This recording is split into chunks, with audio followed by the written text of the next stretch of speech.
Nesse momento, em nome de Jesus. Amém e amém. Glória a Deus. Dobra a sua atenção, não vou ser demorado. Nós vamos dar uma pausa nas nossas meditações no livro de Efésios. Como os irmãos bem sabem, nós estamos estudando a carta aos Efésios, já desde o ano passado, como está aqui, né? Mas nós vamos de vez em quando a gente dá uma pausa para tomar um fôlego e lemos alguns outros trechos da Escritura. E essa é uma oportunidade assim. Diga amém? Logo mais nós retornamos aos nossos estudos na carta aos Efésios. E hoje eu trouxe esse episódio muito lindo e importante da história de Jairo, um homem importante de um alto cargo na sociedade da época. Esse trecho, o episódio da vida de Jairo, em que a sua filha morre. Sua filha tinha 12 anos. O livro de Lucas, capítulo 8, verso 42, que narra o mesmo episódio, diz que a filha de Jairo tinha 12 anos de idade e que ela era a única filha dele. Preste atenção nessas duas informações. Ela tinha 12 anos e era a única filha dele, ele não tinha outra. Por isso do desespero dele, porque ela vem a ficar acamada e morre logo em seguida. E aqui Jesus faz um milagre, Jesus ressuscita esta menina. Mais à frente, nós não lemos aqui, mas mais à frente ele ressuscita essa criança. E é uma das 3 ressurreições de Jesus no Novo Testamento. Você que é leitor da Bíblia, conhecedor, crente antigo, sabe que Jesus ressuscitou 3 pessoas no Novo Testamento. Diga amém? Qual que é a primeira? Está lá em Lucas capítulo 7. Primeiro, na verdade. O filho da viúva de Naim.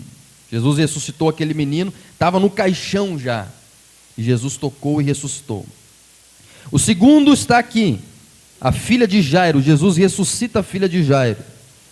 E a terceira ressurreição, milagre de ressurreição que Jesus opera é mais conhecido, é o milagre de Lázaro, quando Lázaro jazia já morto na tumba, sepultado, e Jesus ressuscita o seu melhor amigo, Lázaro. Então o Novo Testamento ele narra 3 ressurreições operadas por Jesus: filho da viúva de Naim, a filha de Jairo e Lázaro. Posso ouvir um amém? Amém. E esse texto ele ocorre na cidade de Cafarnaum. A cidade de Cafarnaum é a cidade quartel-general de Jesus. É a cidade onde Jesus decidiu morar, viver e fazer o centro do seu ministério. Jesus tinha uma casa em Cafarnaum. Jesus, a Bíblia diz lá em Mateus, capítulo de número 4, a partir do verso 12, que Jesus sai de Nazaré e ele decide morar em Cafarnaum e residir em Cafarnaum. Inclusive ainda hoje, a cidade de Cafarnaum, ela existe.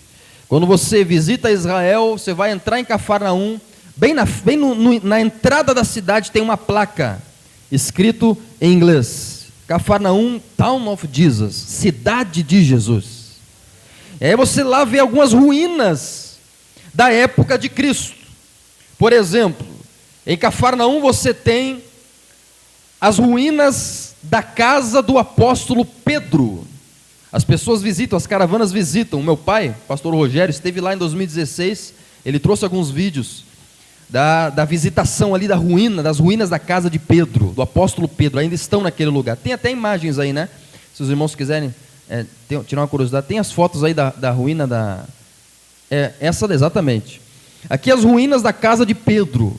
É uma casa, né? Só que está sem o teto, está só a metade da parede. Aí você encontra ali o quarto, a sala, os aposentos. É nesse lugar que em Marcos capítulo 1, Jesus ressuscita a sogra de Pedro. Como nós vamos dar uma lida rápida aqui. É nessas ruínas aqui, né? E vocês viram comigo que Jairo, ele era o chefe da sinagoga de Cafarnaum. Vá prestando atenção, não durma. Essas informações que eu estou trazendo são importantes. A Bíblia diz que Jairo era o chefe da sinagoga de Cafarnaum. Sinagoga essa que ainda existe também hoje, né? E muito bem preservada, inclusive. Ela, pode colocar para os irmãos verem, hein? Ela data mais ou menos do século 3 depois de Cristo, mas a sinagoga verdadeira está debaixo dela. Olha só como foi muito bem preservada a sinagoga. Ali você tem as colunas da estrutura. É uma igreja. Sinagoga é a igreja da época de Jesus. Então ali você tem as estruturas, é até parecida com a nossa igreja aqui, diga amém? Você vê que é uma estrutura retangular, você tem as colunas assim no meio, você está vendo ali? Isso aí as caravanas visitam, você entra ali, tira foto e tudo mais. Um dia, se Deus quiser, a nossa igreja vai ir para esse lugar. Quem tiver fé. Então não gasta mais que você ganha, diga amém? Vai economizando teu dinheiro. Então aqui nós temos as colunas, né? Tem um lugar ali que ficava o púlpito mais à frente, que era a cátedra de Moisés. Então, essa daqui é uma sinagoga da época. E Jairo, presta atenção, ele era o chefe desse lugar aí. Ele era o líder da sinagoga. Ele era o arquissinagogos, o príncipe da sinagoga. O chefe da sinagoga, o principal da sinagoga. O que esse homem fazia? Essa posição de chefe da sinagoga. Ele cuidava da organização, ele era responsável pela organização do culto. Então ele organizava, olha, o irmão Ciclano vai louvar a Deus. Estou trazendo para a nossa realidade, não era bem assim, mas só para você entender. Então o irmão Josefino vai louvar a Deus, depois vai vir a irmã Agripina, depois o irmão Lima, vão louvar a Deus, depois vai vir a irmã Fulana, vai tirar as ofertas, vai se levantar alguém, né, o irmão José ali vai se levantar, vai ler a Torá, vai ler a Bíblia, o Antigo Testamento. Ele era o dirigente do culto, ele organizava o culto, ele era o chefe daquele lugar. Ele era o responsável pelo ensino, ele era o responsável pela admoestação, ele era o responsável pela gestão da sinagoga, na ajuda dos pobres, dos necessitados. Então, você já está percebendo comigo, você que está prestando atenção, que Jairo não era qualquer pessoa. Ele era um homem influente, do alto staff da sociedade, um homem abastado, rico, com muito dinheiro, uma pessoa respeitada por toda a cidade de Cafarnaum, e uma pessoa que conhecia Jesus, porque Jesus operou muitos milagres nessa cidade. Se não, vejamos, abra comigo aí em Marcos, volta um pouquinho, Marcos no capítulo de número 1, se você analisar comigo na Bíblia, Marcos capítulo de número 1, a partir do versículo de número 21, você vai ver que Jesus ele opera muitos milagres na cidade de Cafarnaum, e Jairo sabia disso, Jairo viu isso. Olha comigo aqui, Marcos 1, 21, pode colocar para os irmãos, vamos acompanhando aqui. Aí esse daqui a gente vai passando os versículos meio rápido, não precisa nem congelar ali, só passa comigo enquanto eu leio aqui. Olha só que interessante, verso 21. Depois entraram em Cafarnaum, a cidade que a gente está falando, olha aqui, e no sábado Jesus foi para a sinagoga. Quem era o chefe dessa sinagoga aqui? Posso ouvir? Jairo. Mais uma vez, quem era o chefe dessa sinagoga aqui? Jairo. Então Jesus foi ensinar naquela sinagoga no sábado. Na época não era no domingo, era no sábado. E maravilharam-se, todos aqueles que estavam na sinagoga se maravilharam, com a sua doutrina, porque ensinava como alguém que tem autoridade, e não como os escribas. Aí olha o que a Bíblia diz. E logo apareceu na sinagoga um homem possuído de espírito imundo. Entrou na igreja, entrou na sinagoga um homem endemoniado. E Jairo ficou vendo isso, gritando na verdade: o que você quer conosco, Jesus Nazareno? Você veio para nos destruir? Sei muito bem quem você é, o Santo de Deus. Verso 23, mas Jesus o repreendeu dizendo: cale-se e saia desse homem. Diga glória a Deus. Você viu Jesus entrevistando o demônio aqui, sim ou não? Não, você não viu, Jesus não entrevistou o demônio. Jesus não deixou nem ele falar. Diga amém. Jesus não deu nem trela para Satanás. Diga glória a Deus. Nunca dei assunto para o diabo. Jesus só falou assim, o seguinte: cale-se e saia. Não deu nem assunto. E aí a Bíblia diz que no mesmo instante, verso 26, o espírito imundo, agitando violentamente aquele homem e gritando em alta voz, saiu dele. Aí vamos passando aí, verso 28. E a fama de Jesus se espalhou depressa em todas as direções, o ministério de Jesus se espalhou depressa. Então você perceba que Jairo viu isso, porque ele era o chefe, ele estava ali sentado, no lugar principal da sinagoga, ele viu Jesus expulsando demônios.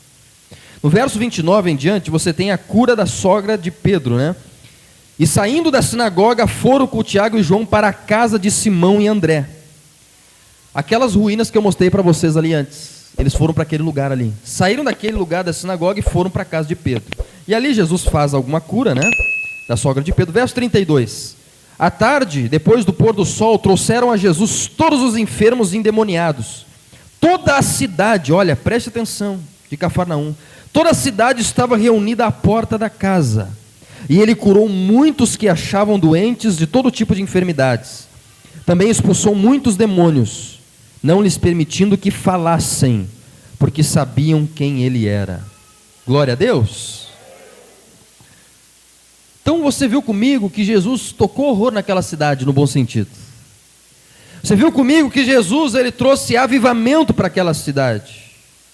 E você também viu comigo que Jairo não aparece em nenhum momento aqui. Você viu comigo que Jairo, ele permanece no anonimato. Você viu comigo que Jairo, quando Jesus expulsa aquele demônio, ele não se levanta, ele não fala nada, ele fica olhando. A Bíblia vai dizer lá em Marcos 3, que Jesus, ele cura um homem na sinagoga de novo. E naquele momento, os principais fariseus e escribas se levantam para tentar matar Jesus. E Jairo não faz nada, porque Jairo estava consentindo com aquilo. Talvez ela até acreditasse que Jesus fosse Deus, ou talvez fosse Deus, mas ele ficou omisso, ele não aparece, ele não fala nada. Ele sabia quem era Jesus, mas ele ainda não havia se rendido à pessoa de Jesus. Até que um belo dia, lá no capítulo de número 5, mais à frente, a filha de Jairo começa a tossir, começa a passar mal, começa a ter febre, começa a ficar engripada, não sei qual que foi a doença, mas ela começa a ficar doente, e ela cai acamada e morre. A única filha dele, de 12 anos de idade.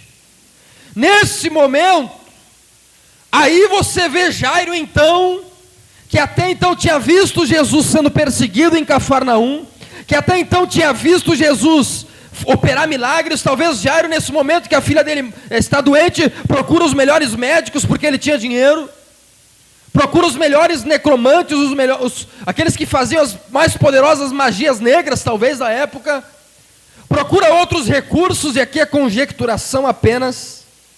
Ele procura alguns meios, mas nada adianta, sua filha fica de mal a pior e chega a morrer.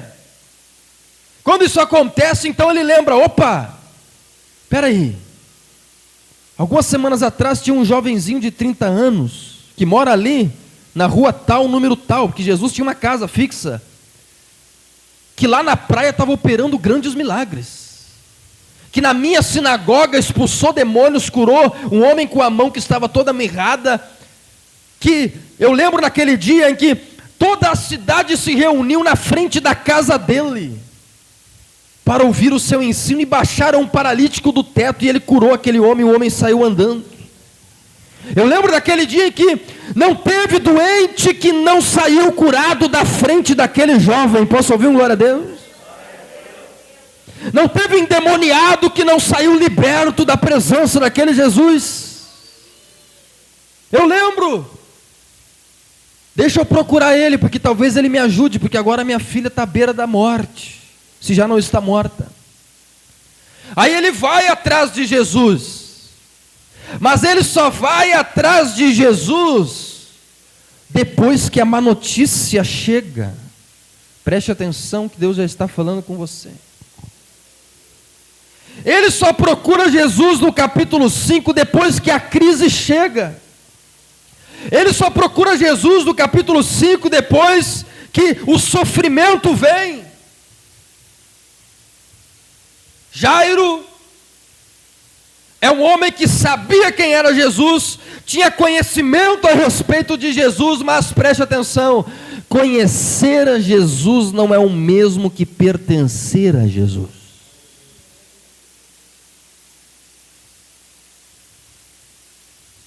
Conhecimento não é o mesmo que rendição. Jairo conhecia, ele sabia quem ele era, mas ele só se prostra e se humilha depois que a doença chega. Porque Jairo é esse tipo de homem que infelizmente, e tem muitas pessoas que são assim, e podem estar me ouvindo nessa noite, e que são assim também, é esse tipo de pessoa que infelizmente, o sofrimento e as crises pavimentam o caminho dessa pessoa em direção a Deus. Preste atenção. Existe muita gente que a única maneira de se aproximar de Deus, a única maneira da pessoa não faltar com Deus, a única maneira da pessoa ir para a oração, a única maneira da pessoa se aproximar de Deus é quando o diagnóstico médico chega. É quando a crise financeira chega. É quando não tem mais recursos, é quando chega no limite. Infelizmente tem gente que é assim. Que quando está na prosperidade, na abastança, quando o dinheiro está no bolso, quando a comida está na mesa, quando a saúde está aqui, a pessoa de Deus não quer saber absolutamente nada. Já esfria, já não ora mais, já não busca mais, já não é tão assíduo mais. Aí Deus tem que permitir a crise chegar para aproximar essa pessoa dele. Diga misericórdia. Não é uma atitude sábia você ser esse tipo de pessoa. Muitas vezes o sofrimento pavimenta o nosso caminho em direção a Deus. E Jairo é esse tipo de homem, como eu intitulei aqui essa reflexão, cuja fé germinou no solo do sofrimento, porque tem muita gente que é assim. Tem muita gente que a fé da pessoa só nasce, só cresce no solo do sofrimento, da crise, da má notícia, do desemprego, da doença, da depressão, da ansiedade, da aflição, das dívidas. É só aí que essa pessoa deixa a sua fé crescer. Esse é o lado negativo. Deixa eu falar agora de um lado mais positivo. Tem muita gente que quando a crise chega, vai em direção a Deus, e essa pessoa toma a atitude correta, porque quando a crise chega, o lugar para o qual você tem que ir é para a presença de Deus. Vamos começar a aprender com esse homem nessa noite. No verso 21 do capítulo 5, entrando agora mais detidamente no texto, em apreço nessa noite, você viu comigo algumas características de Jairo. No verso 22, então chegou um dos chefes da sinagoga, chamado Jairo, e vendo Jesus, se prostra aos pés de Jesus. Se prostra aos pés de Jesus. Aqui talvez você não esteja entendendo o símbolo disso daqui. A Bíblia diz lá em Lucas, aliás, lá no livro de Mateus, capítulo 9, verso 18, que Jairo adora a Jesus. E aqui em Marcos 5, 22, diz que ele se prostra aos pés de Jesus. Porque Jairo aqui ele está tendo que vencer muitas barreiras para ir em direção a Jesus. Primeiro, ele vence a barreira da posição social. Ele era um líder, ele era um homem respeitado, ele era um dos homens mais importantes daquela época. Ele vence a barreira da oposição dos líderes religiosos. Os líderes religiosos odiavam Jesus. Os líderes da comunidade de Jairo não podiam ouvir falar de Jesus. Mas Jairo, ele não dá a mínima para esses homens. Ele vai em direção a Jesus e ele se prostra em terra. Imagina um dos homens mais importantes daquela cidade prostrado em direção a um jovem de 30 anos. Ele vence a barreira da incredulidade também. Antes ele achava que Jesus era só um aventureiro. Antes ele achava que Jesus era só uma emoção. Antes ele achava que Jesus era só um falcatrua. Era só um homem que vinha para enganar as pessoas. Mas quando a sua filha fica doente e morre, não existe barreira social, religiosa, financeira. Não existe barreira social, é no sentido de status social. Não existe barreira de incredulidade que pode impedir um pai e uma mãe de buscar a Jesus pela sua família. Quando a filha dele morre, ele não está nem aí para os outros. Ele vai em direção a Jesus. Porque ele sabe que a filha dele precisa. Porque ele sabe que se não for Jesus, ele não vai encontrar salvação em nenhum outro lugar. Por quê? Porque Jesus é o que nos resta quando a nossa posição social ou a nossa religião nada podem fazer para nos ajudar. Diga glória a Deus. Você que está aqui sendo fiel há muito tempo na presença de Deus, eu quero te dizer uma coisa. Você está tomando a melhor atitude da sua vida. Por mais que pessoas se levantem, por mais que na tua família pessoas se levantem, por mais que amigos se levantem, por mais que você talvez enfrente muitas barreiras, muitas lutas, muitas guerras para estar aqui, eu quero dizer para você, esse homem que venceu todas essas barreiras, 2 dias ou talvez mais, no mesmo dia, logo depois do findar do dia, teve a sua filha ressuscitada e viva pelas mãos de Jesus, porque Deus recompensa a todos aqueles que o buscam. Porque toda a fidelidade na presença de Deus nunca fica sem recompensa. Eu sempre conto o testemunho da minha finada avó, esposa do pastor Vanderlei, que acabou falecendo dia 31 de agosto de 2020, por causa da Covid-19, né?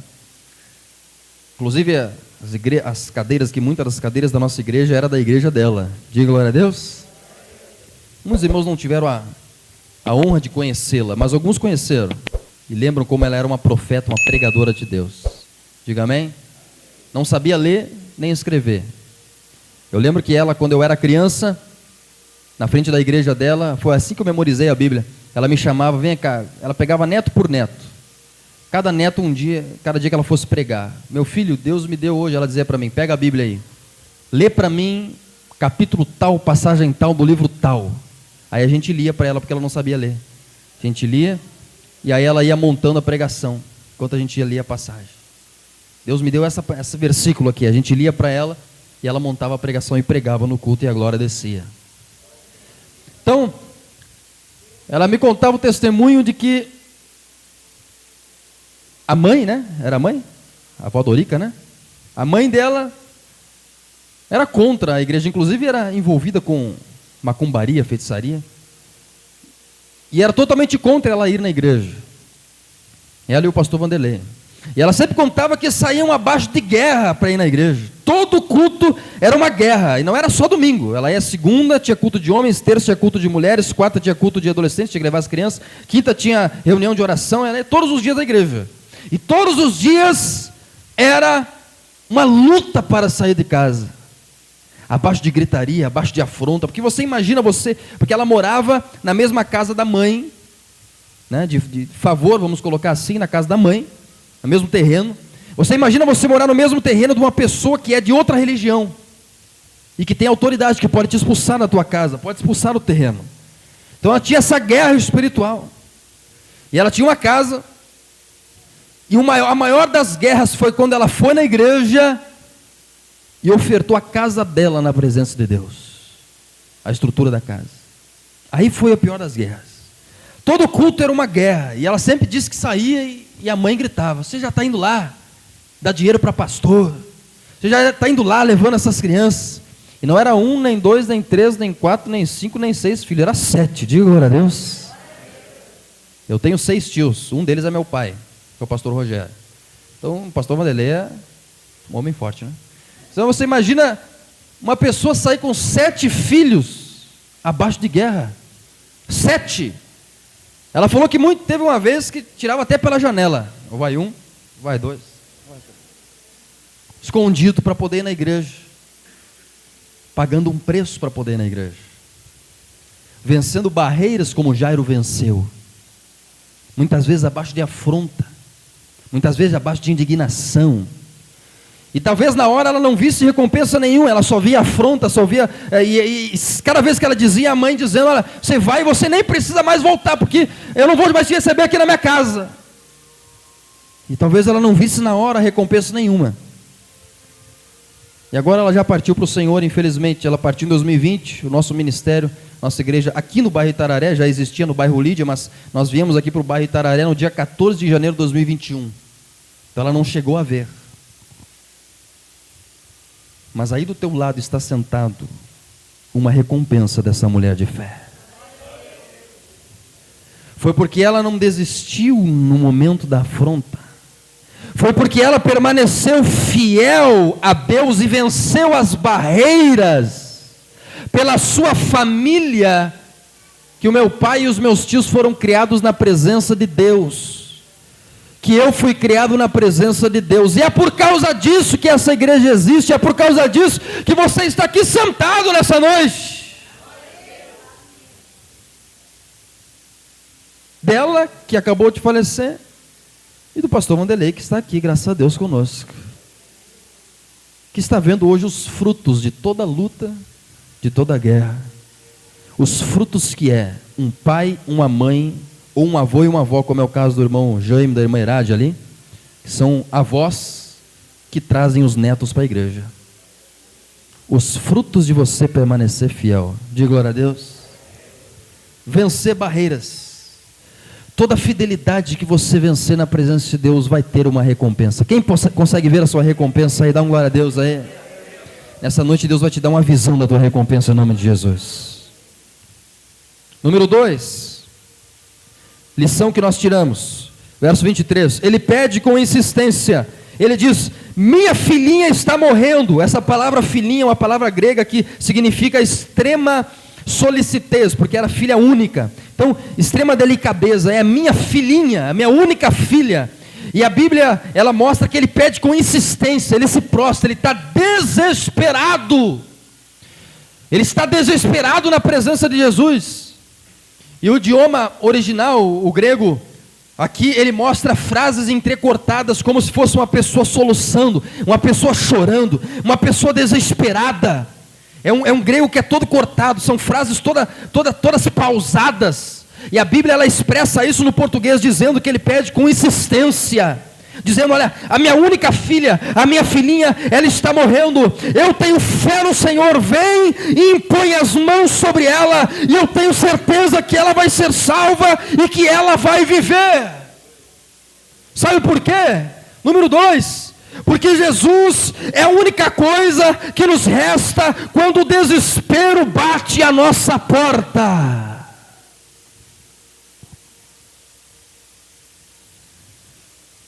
Nós costumamos viver uma vida, amados irmãos, anestesiados pelo pecado. Mas quando o desespero vem, quando o médico vai lá e entrega para você o diagnóstico, está aqui o teu diagnóstico, doença terminal, está aqui o teu diagnóstico, depressão grave, está aqui teu diagnóstico, está aqui teu problema. Quando o desespero vai lá e bate na tua porta, quando a dívida chega, quando chega lá a medida judicial para você deixar aquele local, aí Jesus, ele entra em cena. Porque o meu Jesus, preste atenção, ele tem poder de reverter situações insolúveis e impossíveis. Jairo não tinha homem que pudesse ressuscitar a sua filha. Mas o Jesus que eu sirvo, ele não tem causa impossível demais que ele não possa receber. Porque quando o Jairo fala para ele, olha, minha filha está morrendo, está à beira da morte, e não tem mais o que eu fazer, a Bíblia não diz no verso 24 que Jesus diz, olha, isso eu também não posso fazer, Jairo, porque ela já perdeu a vida, não. No verso 24, a Bíblia diz que Jesus aceita a causa de Jairo, e Jesus vai com Jairo para a sua casa. E Jesus foi com ele. Será que nessa noite, depois que o culto acabar, que essas portas se fecharem, esse versículo 24 vai poder ser dito a respeito de você? E Jesus foi com ele. Naquele culto, dia 12 de abril, O Lucas veio na igreja, na presença de Jesus. E quando ele voltou para casa, Jesus foi com ele. Você que está aqui, quando você voltar para sua casa, Jesus vai ir com você? Jesus vai ficar com você? Que nem disse a canção do pastor Vanderlei, fica Jesus, diga amém. Ele vai permanecer na sua casa? Ou ele vai sair da sua casa na primeira tribulação que você levantar lá? Você tem que honrar a presença de Jesus na sua casa, diga amém. Que ele não fica onde tem impureza. Agora, se você zela pela presença de Jesus, se ele estiver na sua casa, assim como foi com Jairo, quando ele entra na casa de Jairo, a morte sai de cena e a vida chega naquele lugar. E Jairo ressuscita uma menina morta, porque não tem situação morta, situação perdida, que Jesus não possa nessa noite ressuscitar na sua vida. Porque Jesus, e a última lição para nós partirmos para a oração nessa noite, Jesus é o que nos resta depois que todos os recursos humanos se esgotam. Jairo tinha poder financeiro para contratar qualquer médico daquela época. Jairo tinha poder religioso para chamar qualquer religioso, fariseu, pastor daquela época para orar. Jairo, ele tinha recursos sobrando para poder investir na sua filha. Todavia, nenhum desses recursos foi capaz de reverter a situação da sua filhinha. Foi somente Jesus. Deixa eu te dizer uma coisa aqui, preste atenção. Você pode nem voltar mais na igreja. Você pode dar voltas e voltas nesse mundo que está aí fora. Você pode frequentar os piores lugares que estão aí fora. Os piores antros do mundo aí fora. Os piores lamaçais do pecado do mundo aí fora. Os piores buracos que Satanás te coloca aí fora. Porque aí fora só tem miséria. Mas, uma vez que você se encontrou com esse Jesus e com essa glória que eu estou apresentando para você, você nunca mais conseguirá viver longe da presença de Deus. Você vai dar voltas e voltas, e você vai cair na igreja de novo. Você vai dar voltas e voltas, 2027, 8, 9, 20, e 2030 você cai na igreja de novo. Você vai dar voltas e voltas, 2030, 32 se desvia, 2035 você para na igreja de novo. Por quê? Porque você vai descobrir aí fora que não existe nada nesse mundo aí fora, nem dinheiro, nem pecado, nem prazer, nem nenhuma migalha que Satanás oferece, que poderá satisfazer a sede do teu coração. Somente a presença de Jesus poderá trazer vida, e vida em abundância para o seu ser. Aleluia! Somente Jesus vivifica, somente Jesus restaura, somente Jesus cura plenamente. É por isso que Jairo vai para o homem certo, no lugar certo. Posso ouvir um aleluia aí? Quando Jesus é a nossa esperança, não há nada que possa nos tirar do caminho correto. Essa mensagem ela é tão forte que eu vou seguir ministrando ela. Eu vou seguir refletindo com você sobre ela nas próximas oportunidades. Porque logo à frente você tem Jesus então indo com Jairo, e no meio do caminho ele cura uma mulher enferma. E mais à frente você tem a cura, a partir do verso 35, da filha de Jairo. Mas eu não vou ter tempo de me deter nesse texto hoje. Nós vamos meditar nisso mais à frente. Eu vou estudar um pouquinho com os irmãos esse episódio. Nós vamos dar uma pausa em Efésios. Vamos dar uma estudada nesse episódio da filha de Jairo. Sabe por quê? Porque Deus quer ressuscitar todas as áreas da tua vida que estão afetadas pela morte. A área financeira está morta. A área conjugal, emocional, área sentimental, área no teu interior, trazendo insônia, depressão, aflição, ansiedade, preocupação exacerbada. Pastor, talvez não seja nenhuma dessas. E que tal a tua área espiritual? Talvez na área espiritual você esteja morto. Deus vai ressuscitar você nesse ano de 2026. Deus vai fazer você espiritualmente robusto. Deus vai trazer uma unção sobre a sua vida. Deus vai despertar em você uma paixão por Jesus.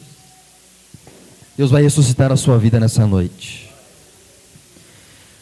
Nessa noite, queridos, nós vamos orar. Nós vamos participar da Santa Ceia e vamos orar.